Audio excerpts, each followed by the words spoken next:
अब यूपीआई को भी कर दो टाटा बाय बाय। साथियों, अब आरबीआई ने लॉन्च कर दी है अपनी खुद की डिजिटल करेंसी, जिसका नाम है ई रुपया या ई रुपए। और ये ई रुपए क्या है, कैसे ये काम करता है और कैसे बिना इंटरनेट के भी हम एक दूसरे को इसको शेयर कर सकते हैं, मीन्स एक दूसरे के साथ में इसको यूज कर सकते हैं। आज की वीडियो में हम इसी के ऊपर डिस्कस करने वाले हैं। और सबसे पहले मैं आपको बोलूंगा कि मेरा नाम है रिंकू शर्मा। अगर आपने अभी तक मेरे चैनल को सब्सक्राइब नहीं किया है तो सब्सक्राइब कर लें, क्योंकि टाइम टू टाइम मैं इस तरह की इन्फॉर्मेटिव वीडियोस आपके साथ में शेयर करता रहता हूं, जो कि आपको नॉलेज देने वाली होती हैं।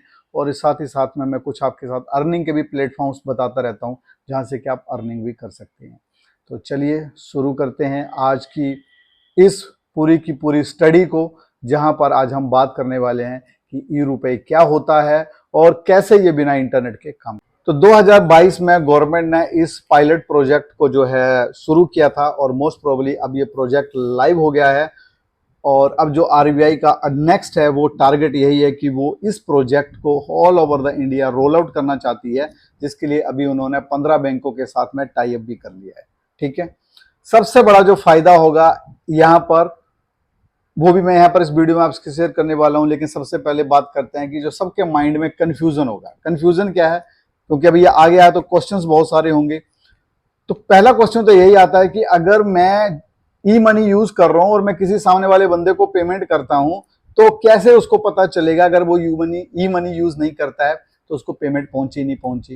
मैं किसी मर्चेंट को पेमेंट करता हूं तो वो कैसे पता करेगा, या फिर मैं किसी को अपने आपस में हम एक दूसरे को शेयर करते हैं तो उसको कैसे पता चलेगा।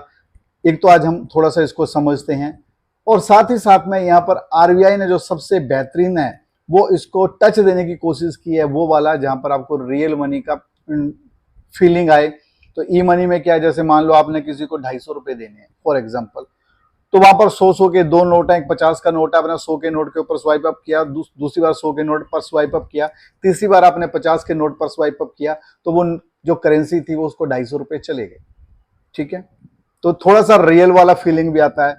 आरबीआई का ये बनाने के पीछे एक रीजन जो है वो ये भी है, और जो बेनिफिट है सबके लिए, चाहे वो मिडिल फैमिली का हो, चाहे रिच फैमिली का हो, किसी का भी हो, कि जब हमारे हाथ में नोट होते हैं ना, मेरे पास में मान के चलो 1500 रुपए हैं, मैं मार्केट में उसको खर्च करने के लिए जाता हूं, तो जब मैं खर्च करता हूं और मैं रियल नोट देता हूं तो मैं कोशिश करता हूं सेविंग करने की। क्यों? क्योंकि वो मेरे हाथ से जा रहे होते हैं।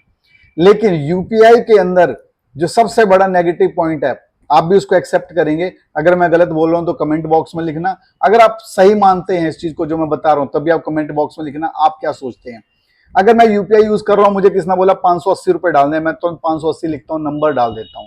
किसी ने मुझे बोला 2000 डालने में, नंबर डालता हूं, भेज देता हूं। किसी ने बोला 10,000 डालने में, नंबर भेजता हूं, डाल देता हूं। लेकिन अगर मुझे 10,000 रुपए नोट गिनकर देने पड़े किसी को, तो मैं सेविंग के बारे में ज्यादा सोचूंगा। मेरा एक एग्जांपल है यहाँ पर कि मैं अपने फ्रेंड के साथ दुबई मॉल में था। मैंने एक वॉलमैन की टी शर्ट को बाई किया। उसने बोला कि ये इतने दिरहम की है, मतलब XYZ में अमाउंट नहीं बताना चाहूंगा यहाँ पर। तो उसमें क्या होता है कि मैंने उनको कार्ड दिया, उसने कार्ड स्वैप करा, हमने टी शर्ट ले ली, बहुत हैप्पी कि मैंने वॉलमैन की टी शर्ट ले ली। उसके बाद हमने और भी शॉपिंग करी। शाम को जब हम होटल में दोबारा पहुंचते हैं तो मेरे पास मैसेज आता है कि आपके इतने 1000 रुपए डिडक्ट हो गए। मैंने बोला यार ये मेरा कहाँ यूज हो गया, ये माइंड से निकल गया कि तो मैंने टी शर्ट खरीदी थी। जब मैंने सारी कैलकुलेशन देखी, मैंने उसको चेक किया, तो पता चला कि वो जो नंबर थी वो कहाँ पर यूज हुए थे, वो जो ट्रांजेक्शन थी वो कहाँ यूज हुई थी, तो आया वो वॉलमैन में यूज हुई थी। राइट, अगर वही पैसे अगर मुझे नोट होते मेरे पास और मैं इनको गिन के दे रहा होता तो मेरी वहां सेविंग हो सकती थी। तो जैसा मेरे साथ है ऐसा आप सबके साथ भी हुआ होगा। राइट, अब यहाँ पर जो सबसे पहला क्वेश्चन आता है कि बहुत सारे भाई लोगों को कहना होगा कि यार ये ई रुपए चलेगा नहीं, या कुछ ऐसी प्रॉब्लम्स आएंगी। तो अगर हम जब यूपीआई आया था ना, मोस्ट प्रोबेबली तभी सबने यही बोला था यार ये यूपीआई नहीं चलेगा, इंटरनेट नहीं है, कहीं कुछ नहीं होगा, ये नहीं होगा, वो नहीं होगा। लेकिन आज हम देखते हैं कि वर्ल्ड की कई सारी कंट्रीज जो हैं वो इंडिया से सीखने आ रही हैं कि वो यूपीआई को कैसे यूज करते हैं। हमारी पड़ोसी कंट्री पाकिस्तान से जब बहुत सारे लोग पहले आते थे, उन्होंने के बहुत सारे वीडियोस पढ़े हैं जहां उन्होंने बोला है कि हम एक ऐसी टेक्नोलॉजी को देखकर आ रहे हैं। दूसरी गवर्नमेंट्स, फ्रांस की गवर्नमेंट्स ने, दूसरी जितनी गवर्नमेंट्स है उन्होंने खुद एक्सेप्ट किया है कि यूपीआई जो है वो पावर है। और जिससे गवर्नमेंट ने पैसा भी बनाया, वो मर्चेंट से पैसे ले रही है, दूसरी जो सर्विसेज दे रही है उनसे पैसे ले रही है और पैसे बना रही है। तो अभी ये क्वेश्चन आ सकता है सबके माइंड में कि यार बिना इंटरनेट के कैसे पेमेंट ये ट्रांसफर होगी, क्या होगा क्या नहीं होगा। तो डेफिनेटली ये पेमेंट्स भी ट्रांसफर होंगी, ये ट्रांसफर होना भी शुरू हो चुकी हैं। और आने वाला टाइम जो है वो आरबीआई का जो ये ई मनी आया है इसको भी वर्ल्ड वाइड सब लोग इसको पसंद करेंगे और कई सारी कंट्री इसको अडॉप्ट भी करेंगी। तो हम भी टेक्नोलॉजी में जा रहे हैं, लेकिन हमारी टेक्नोलॉजी थोड़ी सी जो बैंकिंग सेक्टर में चल रही है, अगर हम क्रिप्टो में भी इसी तरह से अगर एडवांस होते जाएं तो डेफिनेटली हमारी कंट्री के अंदर भी एक बहुत बड़ा रिवेन्यू आएगा। और साथ ही साथ में जो ये जितने भी हमारे भाई हैं जो कि अनएम्प्लॉयमेंट की तरफ जा रहे हैं, उनको भी कुछ ना कुछ एम्प्लॉयमेंट मिलेगी, क्योंकि वहां भी अर्निंग के बहुत अच्छे अच्छे रिवेन्यूज हैं, बहुत अच्छे अच्छे सोर्सेज हैं। अभी मुंबई में जो है ना फिनटेक फीस्ट हुआ 2025 का, उसमें जो था जो प्रेजेंट में आरबीआई के गवर्नर वो मोदी जी और जो ब्रिटेन के प्राइम मिनिस्टर अभी आए हुए थे, वहां से अनाउंस हुआ ये जो ऑफलाइन डिजिटल करेंसी है ये अब पूरे इंडिया में रोल आउट करेगी, और जिसकी टेस्टिंग मोस्ट प्रोबेबली सब जगह हो चुकी है, लेकिन अभी इसको आने में थोड़ा सा टाइम लगेगा। टाइम के लगने का एग्जांपल आप इस तरह भी समझ सकते हैं कि जब यूपीआई आया था तो यूपीआई को भी मार्केट में 2016 में बेसिकली यूपीआई आ गया था, लेकिन उसे मार्केट में वायरल होने में 2 से 3 साल लगे। सबसे ज्यादा जो यूपीआई वायरल हुआ वो हुआ कोरोना पीरियड में, जब कोरोना आया था, और इसको हेल्प करी पेटीएम, फोन पे, गूगल पे जैसी कंपनियों ने भी, जो प्राइवेट कंपनीज आई उन्होंने भी इसको सपोर्ट किया, और धीरे धीरे करके ये हर इंडिया के मोस्ट प्रोबेबली काफी जो कम्युनिटी है उसके पास में चला गया। तो सिमिलर इसी तरह से जो ये जो ऑफलाइन डिजिटल रुपीज है ये भी थोड़ा रोल आउट होने में टाइम जरूर लगेगा, लेकिन ये भी एक रिवॉल्यूशन लेकर आएगा। तो चलिए अब समझते हैं हम सबसे पहले कि ये जो डिजिटल रुपीज है ये है क्या और इसमें काम कैसे करेगा ये। तो अब हम समझते हैं कि ये डिजिटल ऑफलाइन जो करेंसी है वो है क्या, मतलब इसे ऑफलाइन डिजिटल करेंसी भी बोल सकते हैं। ये है क्या?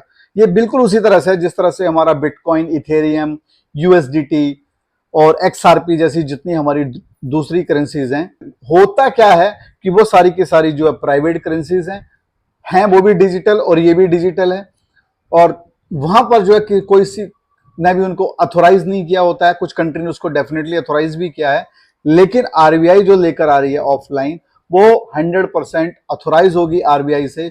और जहां पर जैसे कि मैं अगर आपको बताऊं तो जैसे मेरे हाथ में 500 का नोट है, आपने देखा होगा कि इस नोट के ऊपर लिखा होता है कि मैं धारक को इतने रुपए चेंज करने का वचन देता हूं। मतलब मैं इस 500 रुपए को लेकर मार्केट में जाता हूं, इससे मैं शॉपिंग कर सकता हूं, मैं इसको सब जगह यूज कर सकता हूं।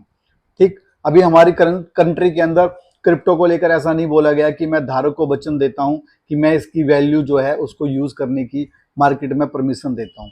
लेकिन जो हमारा डिजिटल ऑफलाइन करेंसी आ रही है उसमें भी वो वैल्यू होगी, क्योंकि आरबीआई उसको परमिशन दे रहा है कि भाई आप इसको मार्केट में जा सकते हैं और यूज कर सकते हैं। अब क्वेश्चन ये आता है कि यार ये छपेगी कितनी? तो ऐसा नहीं है कि ये अनलिमिटेड छप जाएगी। जो प्रोटोकॉल है प्रिंटिंग का, उसी का जो रूल है वो फॉलो किया जाएगा। बस ये है कि ये फिजिकल करेंसी है जो कि मेरे हाथ में है, और वो फिजिकल नहीं होगी, वो डिजिटल ही होगी, लेकिन उसे भी आरबीआई जो है वो वचन दे रही है कि वो उतनी वैल्यू का है। राइट, अब बात आती है कि करेंसी छपती कैसे है। तो करेंसी हमेशा छपती है जितना हमारे पास में फोरेक्स रिजर्व होते हैं। जितना हमारे पास फोरेक्स रिजर्व होता है उसी के अकॉर्डिंग जो है ये करेंसी प्रिंट होती है। ऐसा नहीं हो सकता कि हमारे पास में फोरेक्स मान के चलो 1 बिलियन के और हम जो है करेंसी प्रिंट कर दें 2 बिलियन की। तो जितने की हमारे पास में फोरेक्स रिजर्व होता है उतने की जो है हम क्या कर सकते हैं, करेंसी को प्रिंट कर सकते हैं। और वही जो करेंसी है वो मार्केट में आती है, मार्केट में रोल आउट होती है, मार्केट में यूज होती है, क्योंकि आरबीआई ने उसको परमिशन दी हुई है कि उसने हर धारक को बोला है कि धारक कौन है, मैं और आप लोग जो इसको कंट्रोल, जो इसको अपनी पॉकेट में रख रहे हैं। तो उसने हर धारक को बोला है कि मैं इसको वचन देता हूं कि इसकी मार्केट में वैल्यू होगी। राइट, अब यूपीआई तो सबने बहुत इजीली यूज कर रहे हैं, लेकिन शुरू में उसमें भी थोड़ी सी कुछ अलग अलग प्रॉब्लम्स थी।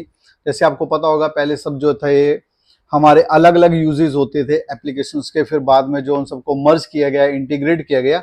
इसी तरह से अगर हम शुरू में बात करें तो जो डिजिटल मनी है हमारे पास में, उसमें 50 पैसे का सिक्का है, 1 रुपए का सिक्का है, 2 रुपए का सिक्का है, 5 रुपए का सिक्का है, 10 का, 20 का, 50, 100, 200, 500 और 2000 के नोट हैं। बाई मिस्टेक मैंने सिक्का बोला है, सिक्के यहाँ पर 2 हैं, एक 50 पैसे का सिक्का और 1 रुपए का सिक्का, उसको छोड़कर हमारे सारे नोट हैं। ₹2 का नोट फिर मार्केट में आ रहा है, ₹5 का नोट फिर मार्केट में आ रहा है, 10 का नोट, मतलब 2, 5, 10 तो लगभग मार्केट से खत्म हो गए थे, वो दोबारा फिर आ रहे हैं डिजिटल मनी के अंदर, और साथ साथ में जो है 2000 का नोट भी दोबारा आ रहा है। अब आपके पास में ये करेंसी पड़ी हुई है, राइट। अब इस करेंसी को आपने यूज करना है, तो उसके लिए आपको क्या करना पड़ेगा, एक एप्लीकेशन डालना है जो कि आपके अभी खुद के बैंक का होगा, जो कि बैंक का होगा, कैनरा बैंक का हो या एसबीआई का हो, जो भी 15 बैंकों को भी परमिशन मिली है उनको। इन फ्यूचर हो सकता है वो सारे के सारे पहले जैसे यूपीआई था उस तरह से इंटीग्रेट हो जाएं, और उस टाइम में ये बात हो जाए कि भाई अब आप किसी को भी कहीं से भी बैंक को मर्ज करके कहीं भी पेमेंट कर सकते हो। लेकिन अभी ऐसा नहीं है, अभी ऐसा है कि आपका जो बैंक है आपने उसी को डालना है और आपने उसी को यूज करना है, राइट। अब आपको इसको किसी को पेमेंट करनी है, तो देखो अब आपके सामने मैंने ये स्क्रीन जो शेयर की है, यहाँ पर जो है क्लियर आ रहा है कि एक जगह आपको नोट दिख रहे हैं और एक जगह आपको कॉइन दिख रहे हैं। जो नोट है इनको अगर आप स्क्रॉल करेंगे, स्वाइप अप करेंगे कहने का मतलब है, तो आपको डिफरेंट डिफरेंट नोट्स दिखेंगे। जैसे वो नोट आएगा उस नोट को आप स्वाइप करेंगे तो वो नोट की पेमेंट हो जाएगी। उसको लेकर भी मैं बहुत जल्द आपके साथ में वीडियो शेयर करूंगा कंप्लीट। और अगर आपके पास में कॉइन्स, आपको कॉइन्स देने तो आप वो कॉइन्स भी दे सकते हैं, राइट। और इस तरह का एप्लीकेशन है जिस एप्लीकेशन की हेल्प से जो है हम पेमेंट्स कर सकेंगे एक दूसरे को। और इस तरह की जो ट्रांजेक्शन हिस्ट्री है, ये ट्रांजेक्शन हिस्ट्री हमारे सामने रहेगी, जैसे कि दिखाया हुआ है कि लोडिंग फेल हो गई, फिर लोडिंग सक्सेसफुल हो गई ₹10 की, फिर एक बार जो है अरुण कुमार दास को पेमेंट की वो फेल हो गई है, और उसके बाद जो है किसी दूसरे बंदे को ₹10 की पेमेंट करी, वो सक्सेस हो गया। तो इस तरह से ट्रांजेक्शन हिस्ट्री हमारे पास में आ जाएगी, जहां हम सारी चीजों को देख पाएंगे, ठीक है। इस तरह से जो है ये किसी बंदे का अकाउंट है, डिजिटल रुपीज वॉलेट है, तो यहाँ पर जो है सेंड का ऑप्शन है, कलेक्ट का ऑप्शन है, लोड का ऑप्शन है और रिडीम का ऑप्शन है। तो इस तरह के 4 ऑप्शंस हैं। यहाँ से जो है हम सारी चीजों को यूज कर पाएंगे, जैसे यूपीआई में यूज कर सकते थे। साथ ही साथ में जो है जब हम किसी को पेमेंट करेंगे तो इस तरह से आ जाएगा कि आपका जो है डिजिटल रुपीज ट्रांसफर सक्सेसफुली हो गया है, और यहाँ पर भी जो है रिमार्क आएगा और ट्रांजेक्शन आईडी आएगी ही आएगी, राइट। तो ये कुछ चीजें हैं जिनकी हेल्प से हम जो है पेमेंट्स यहाँ पर कर पाएंगे, ठीक है। और सबसे पहले इसके लिए क्या होगा, सिम वेरिफिकेशन होगी, क्योंकि जैसे बैंक में वेरिफिकेशन होती है आपकी, तो सेम यहाँ भी वही है जैसे यूपीआई में होता था। बट यहाँ पर थोड़ी सी चीज़ों को उन्होंने इस एप्लीकेशन को और बेहतर तरीके से बनाया है। तो ये कैनरा बैंक का ऐप है जिसको मैं आपके साथ में शेयर कर रहा हूँ। ऐसा ही ऐप जो है डिफरेंट डिफरेंट बैंक्स के होंगे अभी, और आने वाले टाइम में हो सकता है ये सब मर्ज हो जाए और फिर बन जाए एक, but that is a future. अभी प्रेजेंट में ये ऐसे ही चलने वाले हैं। अच्छा, क्वेश्चन आता है कि अब ये जो बिना इंटरनेट के कैसे यूज होगा, क्योंकि ये भी इंपॉर्टेंट क्वेश्चन है। और ये बिना इंटरनेट के इसलिए आया कि बहुत सारी अभी जगह हैं जहां पर अब इंटरनेट का प्रॉपर एक्सेस नहीं होता है, कई बार तो वो पेमेंट्स नहीं कर पाते हैं। आरबीआई ने इस बार इसको भी ध्यान में रखा है। तो पहले जो पेमेंट्स होती थी वो बैंक टू बैंक ट्रांसफर होती थी, राइट। अब जो पेमेंटें होंगी इसमें वो वॉलेट टू वॉलेट ट्रांसफर होंगी, जिसके लिए हमें और आपको जो है इंटरनेट की जरूरत नहीं है, राइट।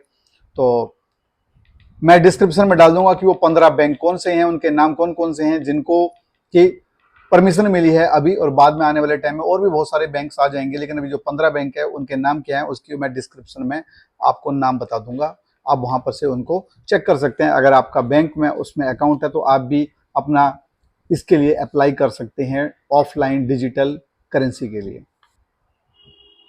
तो अब आपने मुझे कमेंट बॉक्स में ये बताना है कि ये वीडियो आपके लिए इंफॉर्मेशन देने वाला था, क्या ये वीडियो इंफॉर्मेटिव है, और क्या लगता है आपको कि जिस तरह से यूपीआई शुरू में आया था और बहुत सारे भाई लोगों का कहना था कि यूपीआई मार्केट में नहीं चलेगा, और बाद में उसने एक बड़ा रिवॉल्यूशन लेकर आया, तो क्या ये डिजिटल जो ये मनी है ऑफलाइन वाली, क्या ये मार्केट में रिवॉल्यूशन ला पाएगी या ये फेल हो जाएगी और ओनली यूपीआई ही चलता रहेगा? आप क्या सोचते हैं इस बारे में कमेंट बॉक्स में जरूर लिखें, और इस वीडियो को अपने नियर एंड डियर्स के साथ में शेयर करें ताकि उनको भी कुछ नया सीखने को मिले।